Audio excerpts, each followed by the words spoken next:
Hi, I'm Sean from dishonorablespeechandpolitics.com, and I'm here to talk about whether that bedtime story you're considering reading your kid is what I'd call an honorable story that supports love and healthy child development, or possibly has dishonorable aspects that I believe ultimately support hate and unhealthy development of your child's psychology.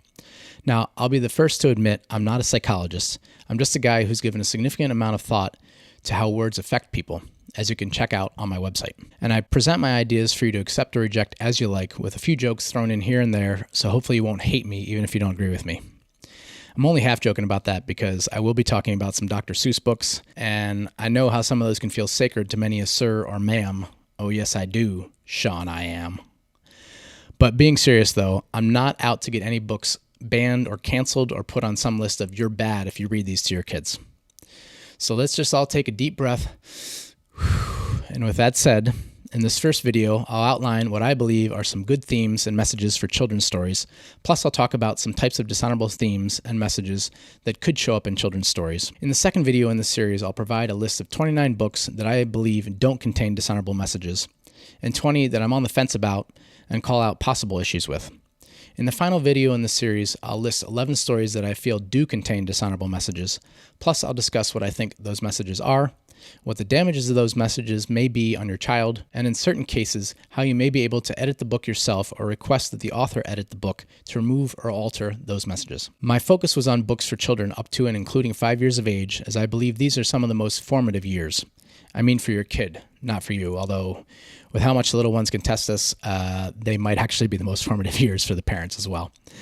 Anyway, as long as the publisher's minimum recommended age was 5 or below, the book could be on this list. Again, these are just my opinions and they're meant to be helpful. You, of course, can disagree and read your kid or kids whatever you see fit. Here then are some themes I think would be good for children's books to express in terms of helping children develop into healthy, joyful, and loving adults who have integrity, are compassionate, put in honest effort to get what they want, look at the world through a lens of wonder and curiosity, and love learning. Doesn't that sound nice? Number 1, unconditional love from parents and caregivers. Love that doesn't depend on the child behaving well or being smart or attractive or doing the things their parents or caregivers want them to do. I think it's very hard for a kid to grow up thinking a parent might not love them if they aren't good or somehow good enough. Number 2, unconditional love for themselves and knowing their intrinsic worth. How many people in your life do you know who struggle with loving themselves, who feel that they're somehow unworthy? Wouldn't it be nice to have some children's stories that could help inoculate people against this? Number 3, love and respect for all. Noticing a theme here? If you want to raise loving kids, teach them love. Yes, even for those who do bad. I also believe you should show respect even to those who disrespect you. It shows them, others, and yourself a good example. Number 4, as an extension of love and respect for all, and personally I include animals in that, there's being nonviolent. Number 5, you're responsible for your emotions and can feel joy no matter what your external circumstances, and other people can as well, so you're not to blame for their emotional reactions or deserving of them getting mad at you for something you did. Number 6, responsibility. Number 7, love-driven effort rather than fear or anger or hate-driven effort. In my opinion, this comes down to having self-discipline based upon love. Number 8, integrity, not stealing. Number 9, curiosity, creativity, love of learning. Number 10, gratitude.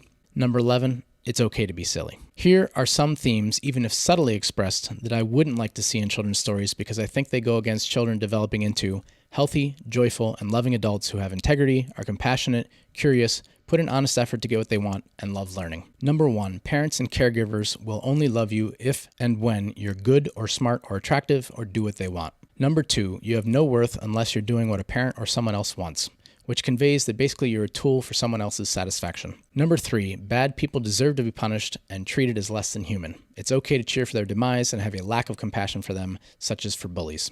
And a reminder, these are the things I don't want to see.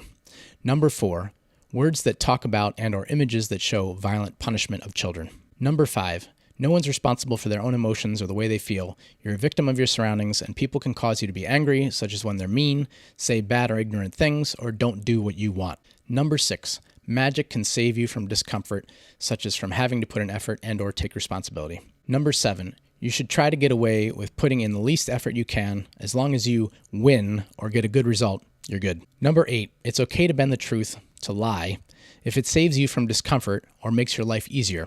even if lying to your parents may be excluded from this. Number 9, gossip is okay. Number 10, you're entitled to things such as to be treated a certain way. Number 11, there are princes and princesses who are special or somehow intrinsically better than others. And number 12 on my list of things I don't want to see in children's stories are stereotypes that promote hate. Some other themes you may want to avoid depending on the child and how you want to raise them could include, number 1, swear words. I don't think you'll find too many of these in children's books, but people have different ideas of where the line is for bad words. Number 2, scary images. You have to judge for yourself what you think your child can handle.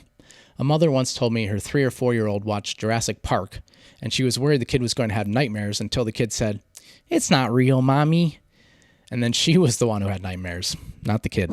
Number 3, parents modeling behavior that you don't agree with or want your child to see, such as drinking beer or allowing the child to bargain to get things they want, such as more bedtime stories. Number 4, the child or character in the story modeling bad behavior that you don't want to give your child ideas about. Although I don't call out these 4 things specifically as dishonorable themes in any of the books I looked at, I do mention when I noticed they were present. If there's a story that I didn't evaluate for a dishonorable speech in the second or third videos of this series, you could read through it yourself and keep in mind these criteria for what you may and may not want to see in it for your kids.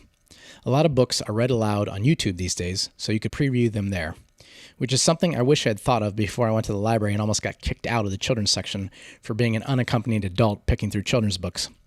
Do I look creepy?